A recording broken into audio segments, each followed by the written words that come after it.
Good morning, good afternoon. Give us just a few moments here. Going to let everyone get into the room and then we'll begin the webinar.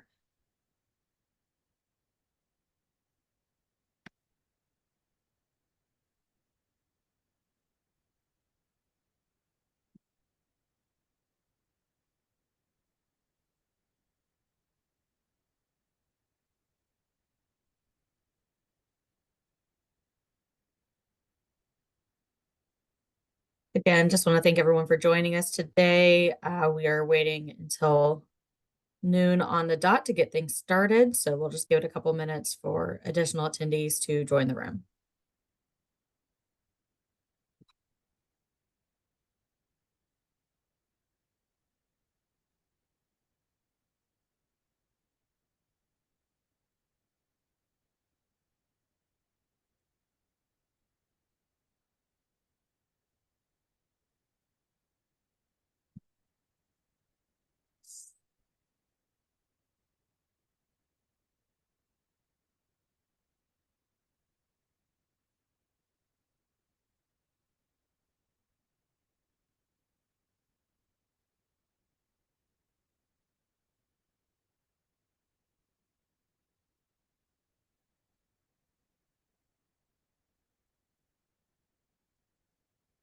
All right, just one more minute, guys, and we'll get things started.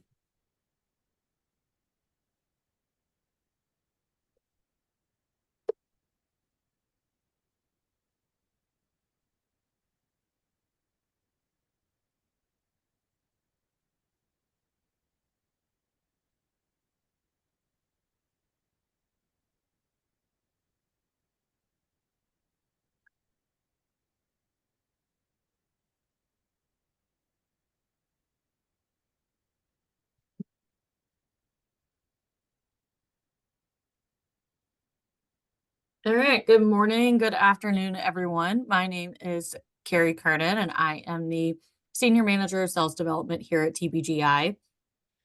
Just want to wait one more second. I see we still have a few more people joining before we get started.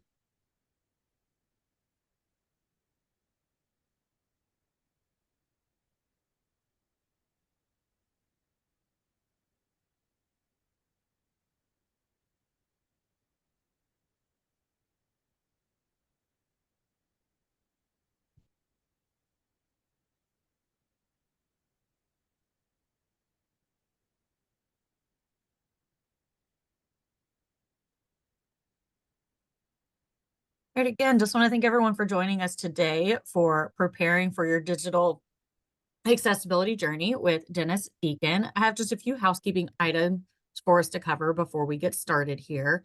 This session is being recorded. We will email everyone the recording within 1 to 2 days after the event.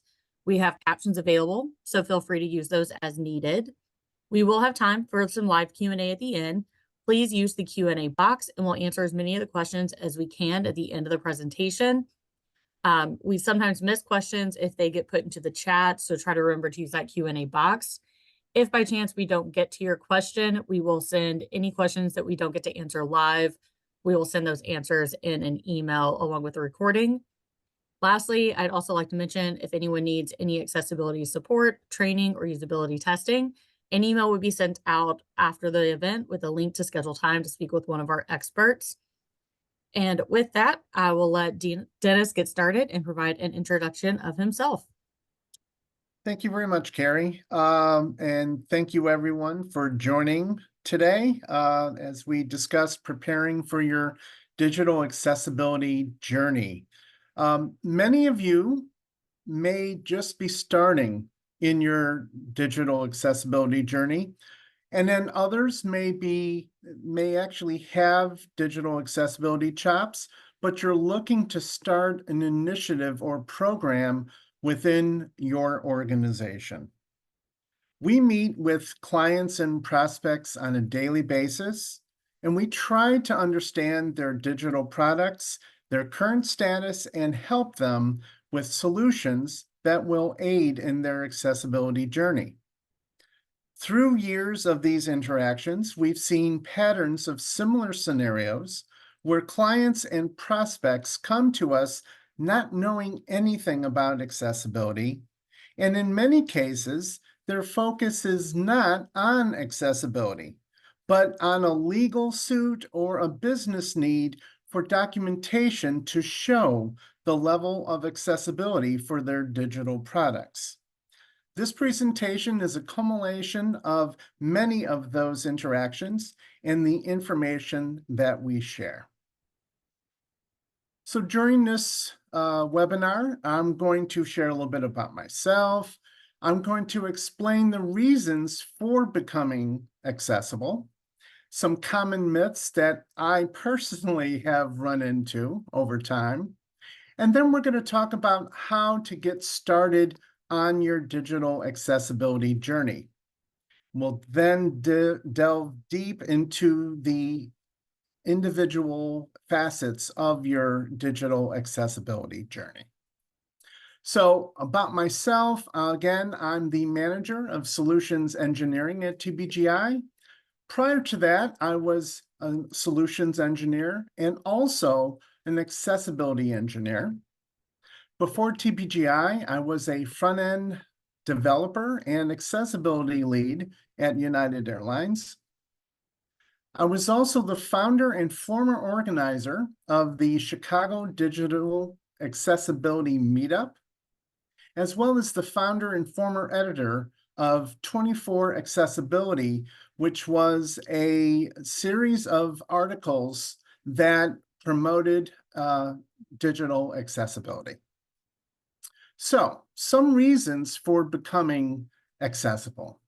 One of the primary reasons why people come to us is due to legal reasons, a lawsuit, a settlement, or other legal action. Another reason is due to government mandate. The organization may be in an industry where they are impacted by different government mandates, such as the Air Carrier Access Act or the 21st Century Communications and Video Accessibility Act. There's also, and those reasons are very reactive. A both reactive and proactive reason is because they have a business need. They need to produce and present a VPAT or ACR to an organization that they wish to partner with. I will get into the details of VPATs and ACRs in just a little bit. Some proactive reasons why we see clients come to us is because they're looking to actually reduce their risk of legal action. Additionally, the disabled individuals audience or market is a very sizable market. There are approximately 1.85 billion individuals in the world who identify as having a disability. And additionally, we do get clients who do wish to do the right thing. They are holistically embracing accessibility and wish to become evangelists. So some common myths with regards to accessibility. The first one is accessibility only affects a small group of users. And I would agree, it is a minority group. However, 19% of the United States population identifies as having a disability. 15% of the total population of the world, which is an estimated 1 billion individuals, identify as having a disability. So while a minority group, it is a very sizable group. Disabled individuals do not use my product. While at United Airlines, I once had a designer come up to me and told me, well, blind people don't fly. I'll leave you to think about that. Accessibility does not add additional benefits. Really? More loyal users, more revenue, better reputation, less risk to be sued, no additional benefits? I question that. Accessibility costs a lot and is time consuming. I will completely agree with you on that.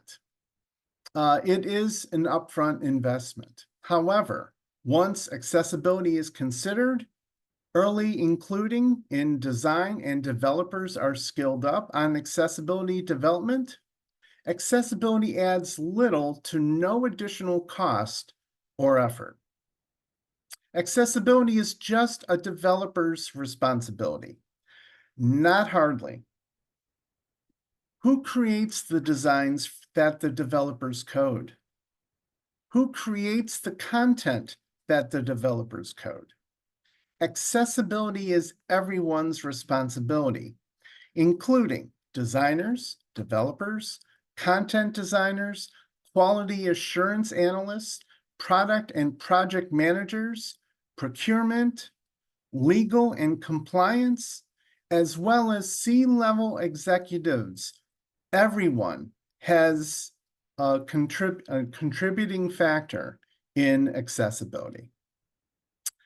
Accessibility can be fixed by an accessibility overlay. So I'm going to address one of the more popular topics within accessibility. No overlay product on the market can cause a website to become fully compliant with any existing accessibility standard, and therefore cannot eliminate legal risk. There are many lawsuits today on sites and digital products that actually have an accessibility overlay installed. So if you are considering that as your fix, please think again. Okay, getting started. So when you're getting started, you need to consider the answers to the following questions. What do you need to be accessible? What digital products? What is the scope within those products that we need to look at? These can be very difficult decisions. What is your budget? If this is in your plan to become more accessible, you may actually have an established budget.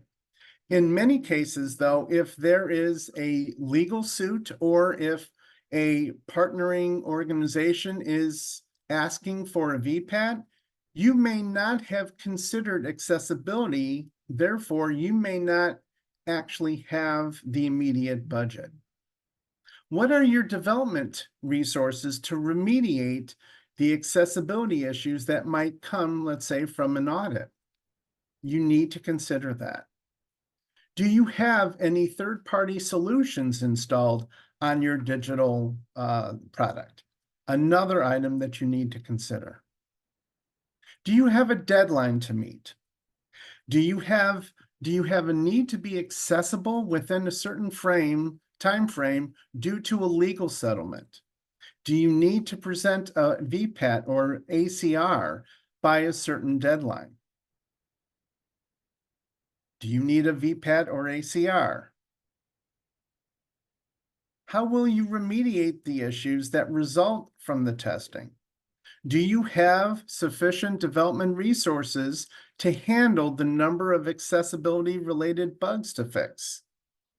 You could actually have, depending on the size of the audit, you could have hundreds, if not thousands, of accessibility issues to remediate. Depending on the level of accessibility maturity in your organization, most of these issues will be critical and high impact issues that may actually be blockers for certain people with disabilities. What does your organization presently know about accessibility and what information is outstanding? Depending on your level of accessibility maturity within your organization, many folks may need to be trained to keep your accessibility journey sustainable, such as the roles previously mentioned, to ensure that moving forward, your digital products will be more accessible. What is your plan to maintain accessibility? So you've performed an audit, you've remediated the fixes. Now, how are you going to maintain that level of accessibility, if not even improve it moving forward? How do you plan to keep your staff skilled up? What is your plan to develop and implement an accessibility strategy to address current digital accessibility issues and build capacity to ensure that accessibility is integrated into all aspects of your organizational activity that affects its digital resources? Do you need outside assistance? Do you need help in creating a maintainable level of accessibility? You might need to partner with an accessibility solution provider. Here at TPGI, we love partnering with clients, and obviously, if you need help, we would love to hear from you. Okay, so I've mentioned VPATs and ACRs a few times, and from past experience, I have seen that not everyone is clear on exactly what a VPAT or ACR, so I would like to just quickly address that right now. A completed VPAT, a VPAT is a template, a voluntary product accessibility template that once completed based on the results of an audit becomes an ACR or an accessibility conformance report. The result of an accessibility audit, the ACR is essentially an accessibility report card for your digital product, communicating your product's level of accessibility at a point of time, at the time that the audit or review took place. An ACR should be refreshed annually or after any major UI changes based on an audit. We do offer a free VPAT guide on our website, tpgi.com/voluntary-product-template-VPAT-guide. Now, there's 4 different types of VPATs, and the type that you need depends on your organization's situation. So a foundational VPAT is called a WCAG VPAT. It is for reporting compliance to the W3C Web Content Accessibility Guidelines, whether 2.0, 2.1, or 2.2. A Section 508 VPAT adds to the WCAG VPAT by providing compliance information to the U.S. revised Section 508 standards. The EN 301-549 VPAT adds on to the WCAG VPAT by reporting compliance to the EN 301-549 standard. So if you're working with partners who are located and operate within the EU, this is definitely going to be the version that you're likely going to need. An international VPAT is basically a report that provides compliance to all of these particular standards. So accessibility is not a single event or a project or a one-and-done activity. This is ongoing, a never-ending journey. To ensure that accessibility is now and forever, you are going to need to include accessibility as part of your digital products lifecycle moving forward. And this is especially true if you are bound by or at risk of some legal action, you are bound by industry laws, such as the ADA Title I, Title II, Title III, or Title IV, the Air Carriers Access Act, or the 21st Century Communications and Video Accessibility Act. This is especially true if you were going to require a VPAT or ACR to do business with government entities, industries such as financial and education, etc. Accessibility must receive the same level of attention that is or should be given to user experience and usability, performance, security, even search engine optimization. You would never consider stopping all activity around security or performance. You should not consider lowering your priority with regards to accessibility. Okay, let's talk about the accessibility journey. On this slide, I do have an image, an illustration of a mountain range with dot and lines showing the journey to the peak of the highest mountaintop with the flag with the symbol for accessibility. The first thing you're going to need to look at is accessibility testing. You need to understand a baseline of where you are in your level of accessibility at the beginning of your journey. So think of it as a weight loss program.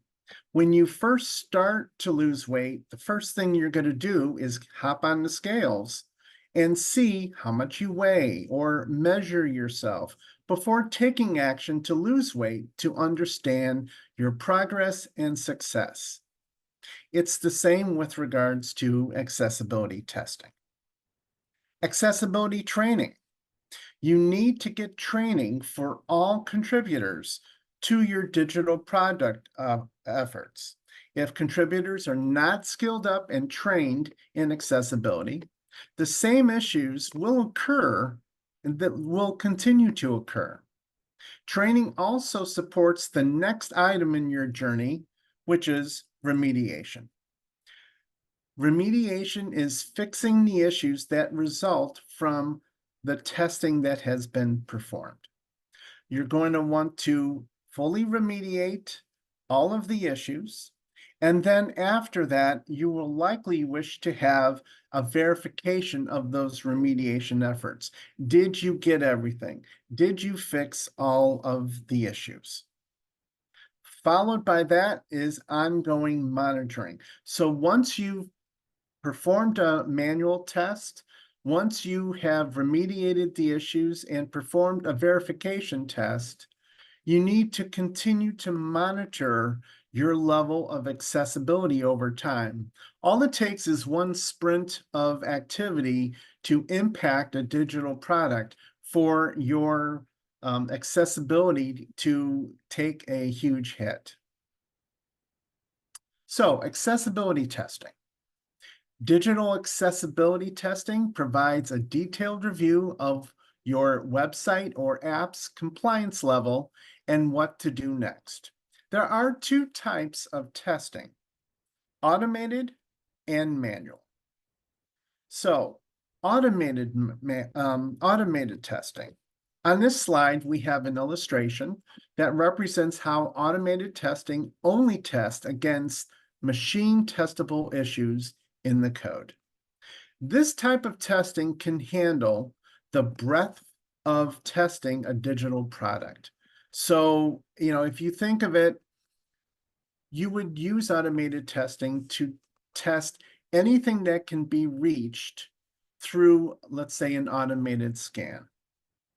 This automated testing alone can only test for machine testable issues, which tends to be about 30% of WCAG success criteria. Automated testing can test to see if an inline image has a text alternative. It cannot, today, determine the quality of that text alternative. So automated testing can detect that an alt attribute on an inline image has a value, but it cannot detect whether that value is just placeholder text that does not sufficiently provide a descriptive text alternative. Ongoing monitoring or automated testing can save you significant time identifying and solving machine detectable accessibility issues by providing a signal of your accessibility status. We do have further information on our automated testing and monitoring at tpgi.com/arc-platform/monitoring. Manual testing. So this type of testing, as opposed to automated testing, which handles the breadth of your digital product, this handles the depth of testing your digital product.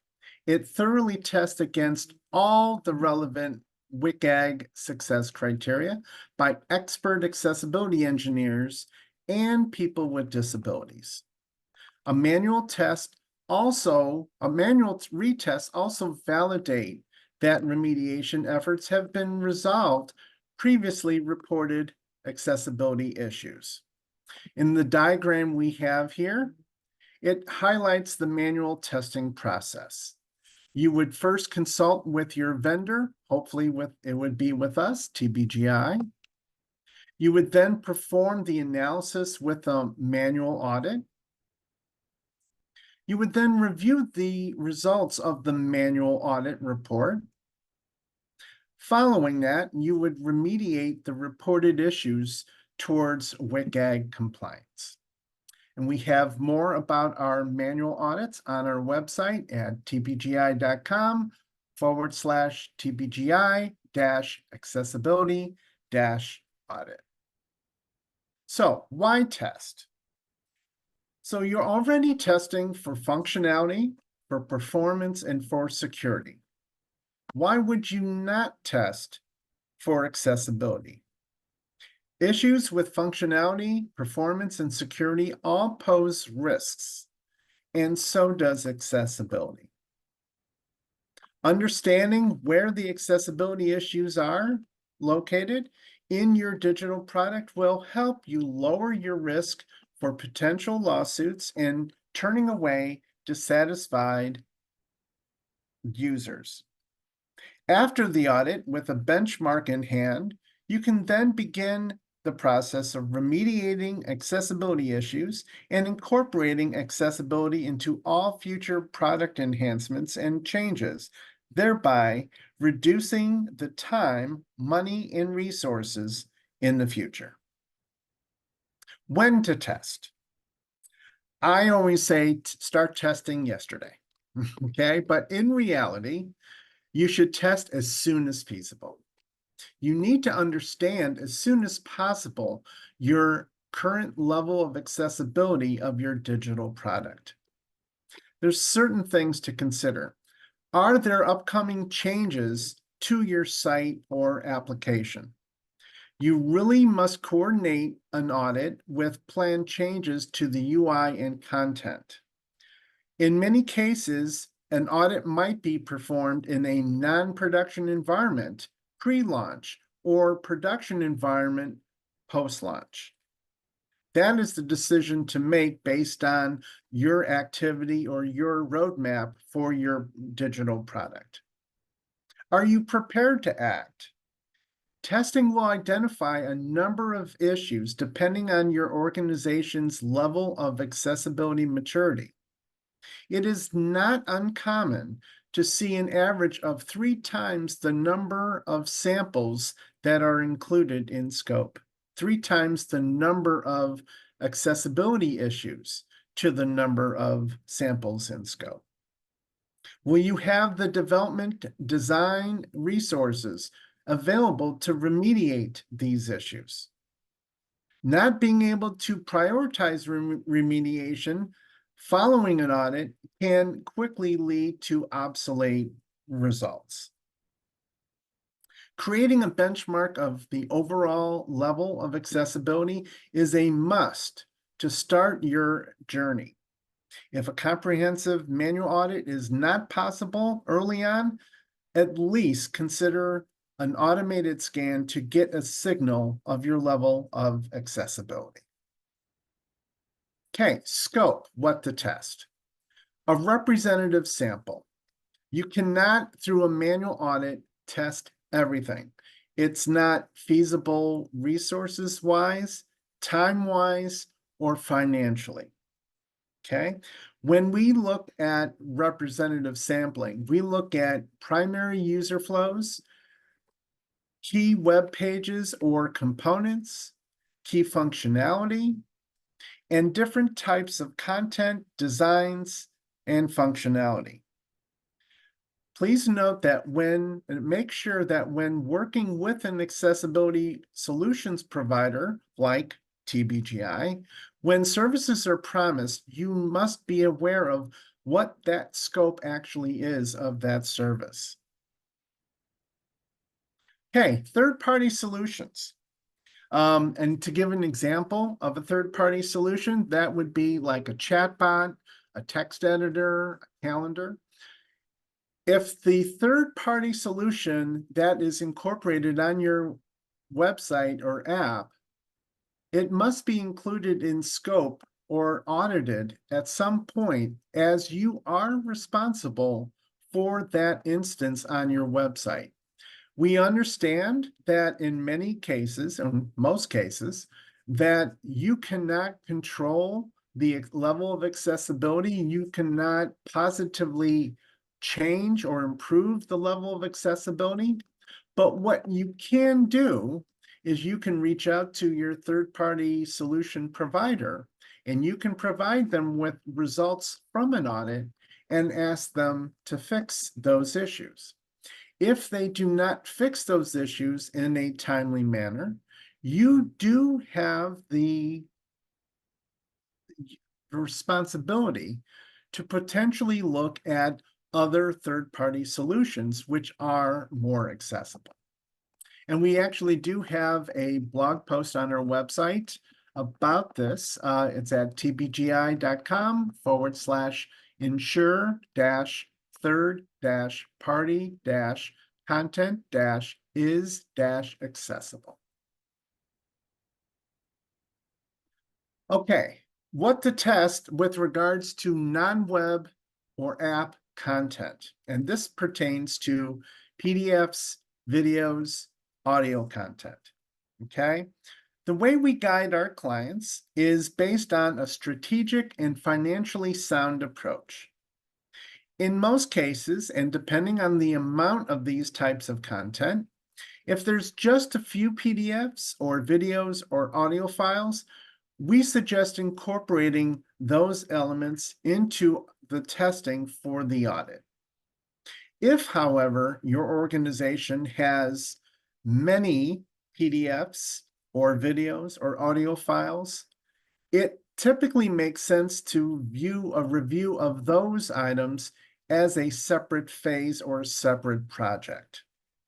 The one exception is system-generated PDFs.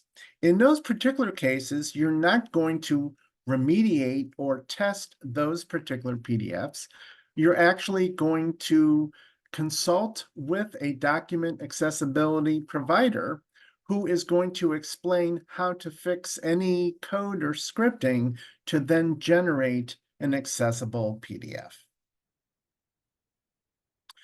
Okay, how to test? What types of testing? So I've explained the differences between automated and manual testing. Which should you do? You actually should use a combination of both automated and manual testing. Use automated testing to scan and monitor your entire digital product. This, while it can only test against 30% of the WCAG success criteria, it does provide you with a signal when something may have gone wrong with your level of accessibility, so you can act fast. Okay, manual testing provides comprehensive testing with a representative sample. That deep testing is applicable to all WCAG success criteria, and depending on the digital product, that should be performed on an annual basis. And it must be performed if you are in need of a VPAT or ACR. Each of these alone, without the other, will not provide you with a solid ongoing solution for achieving accessibility conformance. If you are working with a limited budget, though, and or limited resources, you should initially start with automated testing until you can obtain budget for a comprehensive manual audit. So during the audit, and we have to say this, please do not make substantial changes to the digital product. We have had many instances where we're in the middle of an audit and the client has performed a release, and now things we've just tested or in the process of testing have changed or they've been removed. So please do not make substantial changes to your digital product. And if changes are planned, please make sure that your accessibility partner, such as TBGI, is well informed. Okay, the audit results. Now what? Expect many issues, especially if this is your first audit, expect many issues, especially if you're at the beginning of your accessibility maturity. TBGI scope breaks testable elements into unique individual components. For individual components, expect an average of 3 times or more errors to the number of components tested. If trying to determine next steps, prioritize assertions based on the criticality and impact to users. Realize that some issues may be complex and difficult to remediate without redesign, redevelopment, or refactoring. Leverage remediation guidance to resolve outstanding issues. When I first started in accessibility at United Airlines, the first thing we would do is we would Google for remediation guidance. And I can tell you from personal experience, the information you get is varied. It can be outdated, or it can actually be just bad remediation advice. And if you're just getting started, you do not know bad advice from good advice. Consider leveraging your accessibility partner for guidance, such as TBGI, whether it be to help via help desk, a knowledge base, or some other expert source. You'll notice here I have a screenshot from our knowledge base, and our knowledge base is written by a team of experts. These experts sit on the various W3C committees that actually help shape the standards. So who best to actually offer remediation guidance? As part of our audit reporting, we provide a contextual set of knowledge-based articles that help expedite remediation efforts. Some other types of accessibility review. So audits are the number one well-known type of service that is provided, but there are others such as design reviews, assistive technology user flow testing, and UX reviews. So design reviews. Design reviews are carried out early during the conceptual and design phases of product development. They can be used to both address issues in the design as well as provide accessibility requirements for development. They can ensure that developers are given accessible designs to implement in code, reducing the risk of building a product with accessibility barriers. And we do have more information on design reviews on our website, tbgi.com/accessibility-solutions/UX/#DR. Assisted technology or AT user flow testing. So this is an option, a service to where we provide rapid UX feedback from disabled users on the critical user flows of your digital product so you can make fixes as quickly as possible. This type of testing is fast and affordable, and it can also reduce your legal risk. Now, we do have additional information on this type of testing on our website, tbgi.com/accessibility-solutions/assistive-technology-AT-user-flow-testing. And then lastly, we have different types of UX or user experience reviews, such as user testing, usability testing, and competitive analysis.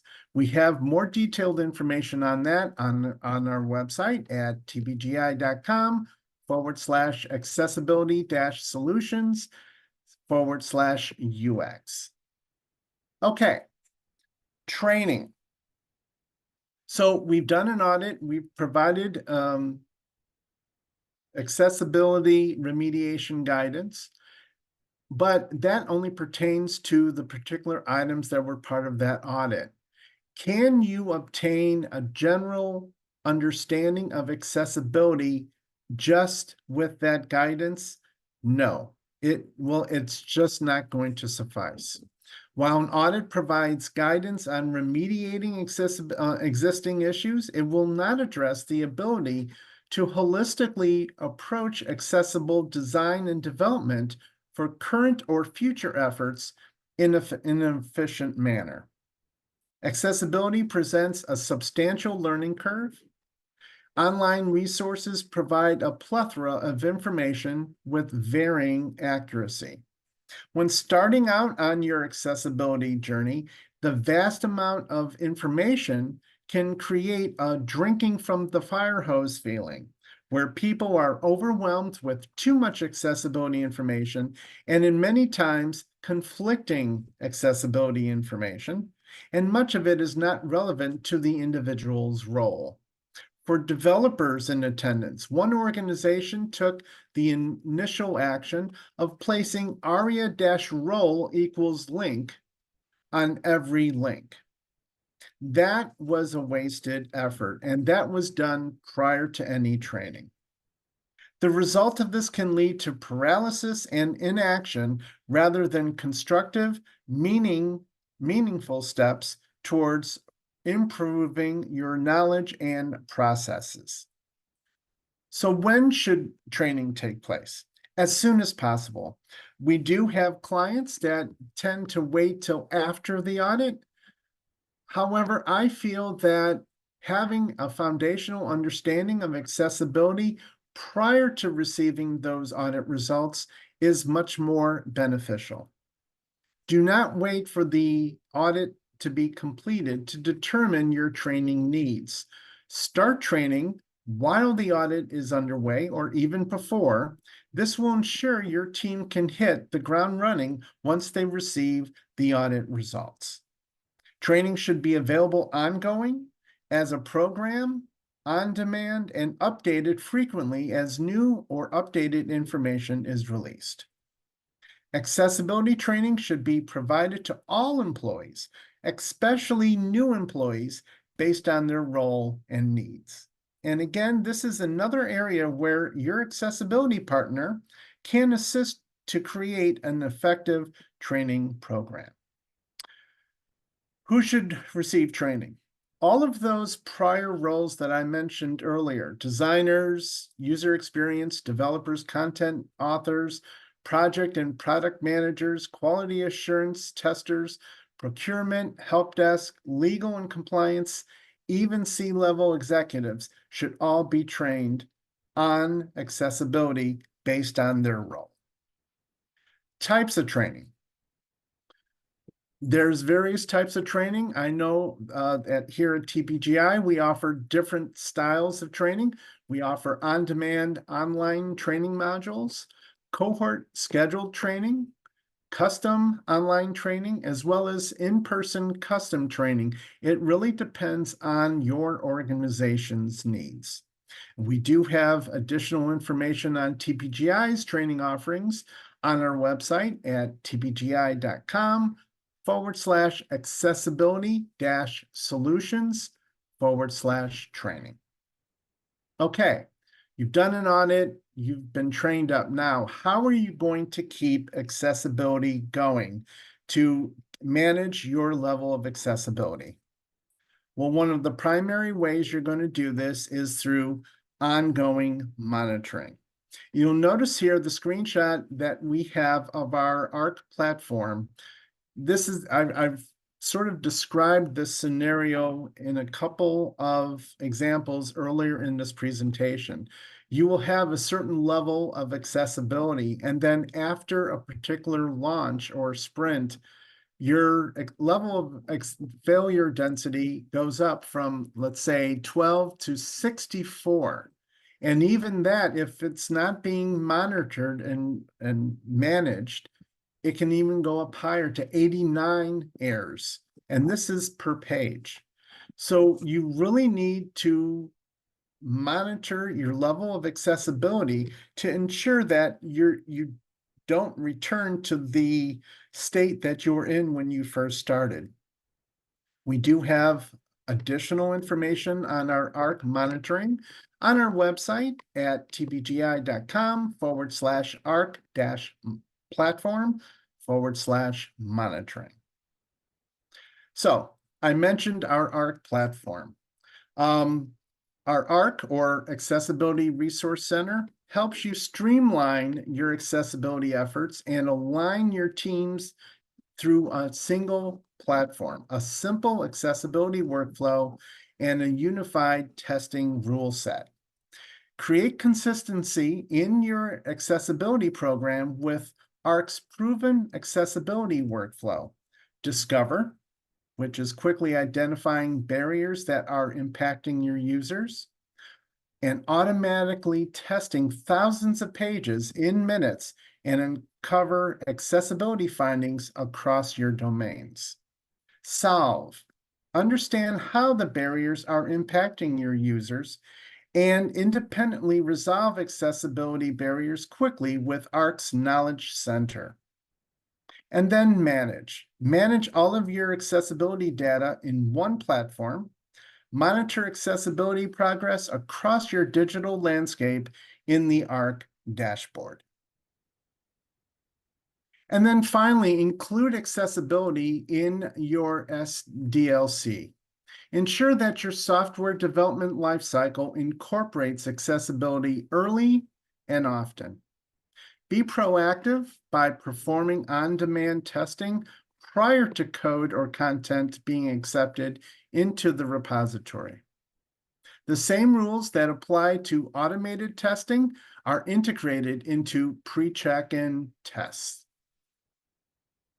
And then lastly, improve processes and practices. Document and manage accessibility bugs like other bugs. Build accessibility into code pattern libraries, style guides, and other shared assets, as well as make sure that accessibility is a requirement when selecting third-party solutions or services.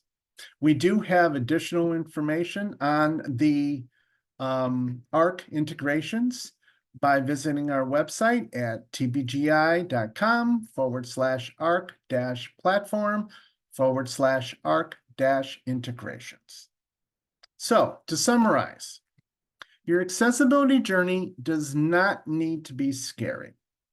By understanding what your level of accessibility is upfront, by creating a baseline of your digital product's level of accessibility, you can take control and make improvements to create a more accessible product. Every organization's accessibility journey may look different. Depending on the accessibility maturity, size of your organization, and situation, your journey may be different from others. However, the goal is still the same. Transitioning from reactive to proactive approaches will provide you with control to ensure accessibility and lower your costs and risks. No one wants to be looking over their shoulder, waiting for a lawsuit, or losing business opportunities. By taking a proactive approach to address accessibility issues, you present that to value accessibility, and you're working towards it. And you do improve your product's accessibility. Do something. Be proactive. You don't have to do everything all at once. It doesn't matter how you start. It's just that you do start your journey now. So with that, I thank you very much for your attendance. And please feel free, if you have any questions, I would love to address those. Looks like we have one question in the Q&A. Does your audit or automated test include testing for plain language on, for example, the website, and list all those pages which are not in an easy language? So I might need some clarification. Are we referring to foreign languages? It doesn't say. It just says testing for plain language. Okay, so for testing for languages, there are two WCAG success criteria that pertain to that. And we do test on looking for particular success criteria to see if it passes or fails. One would be at a page level, and another would be if there's a change in language on a given page. So yes, that is covered in both our automated and manual tests. Said to clarify, they do mean language level B2. Right, exactly. So basically I believe my response is applicable. All right. And it's like in the chat, we got, what are the best automated tools that you suggest? Well, I personally would suggest our ARC platform. Using our ARC platform, you have the ability to perform domain scans as well as user flow scans. User flow scans take a little bit more work because you're actually creating the steps to perform that user flow. But additionally, even without being completely on board with our ARC platform, as an individual today, in fact, right after this webinar, you can download our free ARC toolkit from our website. It's a browser extension. It's a browser extension for both Chrome and Firefox. We're presently working on an Edge version as well. And it basically tests a single page using the same rules that our ARC platform uses. So if you want to get a taste of our ARC platform, download the ARC toolkit and run a test on an individual page. All right. Next question we have here. When checking your website's accessibility, should you check all pages, even if there are a lot of them, or focus on the pages that users visit the most to start your first VPAT? So for VPAT, you really should consider a manual audit.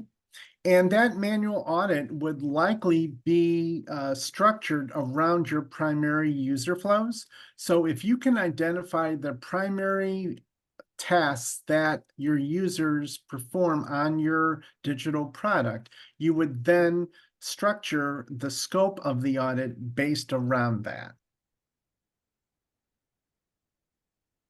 Then I see we also have, would you recommend to move forward with WCAG 2.2 for evaluation, or should we stick to 2.1 due to state requirements? That's a very good question. Just so everyone's aware, for TBGI 2.0, 2.1, 2.2, it's all the same price. So financially, that does not play into a decision. I think where the decision comes in is if you do a 2.2 audit, you're forward protecting yourself.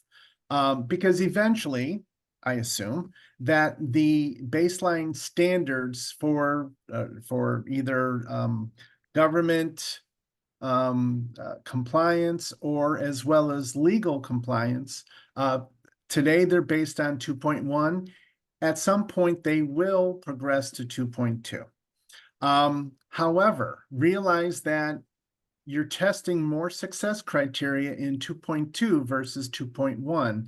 So the major impact on your organization will be the number of potential findings or accessibility issues that might come from an audit. So if you have limited resources with the group that would remediate the issues, or if they have a lot of competing priorities, you might consider doing 2.1. The only drawback is that at some point you're going to have to switch to 2.2 to ensure that, you know, someone does not, let's say, file a complaint that's based on one of the success criteria or multiple success criteria of 2.2.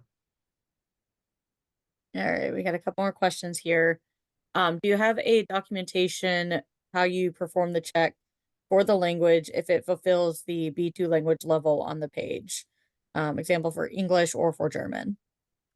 I think I want to get, and I apologize, I think I want to get more clarity around because I'm hearing V2, and I'm just want to make sure I understand what the meaning or intent of that is.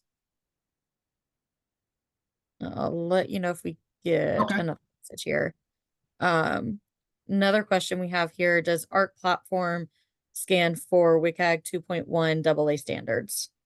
Yes. It scans for A and AA. It can scan either 2.0, 2.1, or 2.2. Another question, does ARC platform integrate with Jira and GitHub?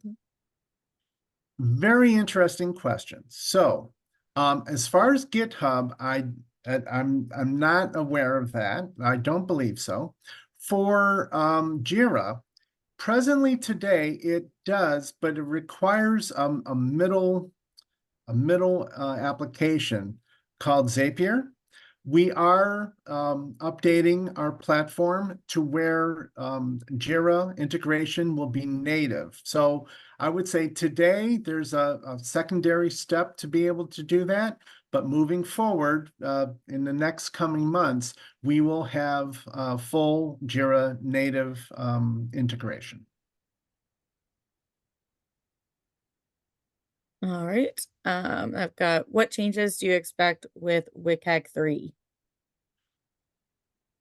Wow. So we can just go into the next webinar on that particular topic. There's going to be vast changes because I don't mean to speak as though everyone's aware.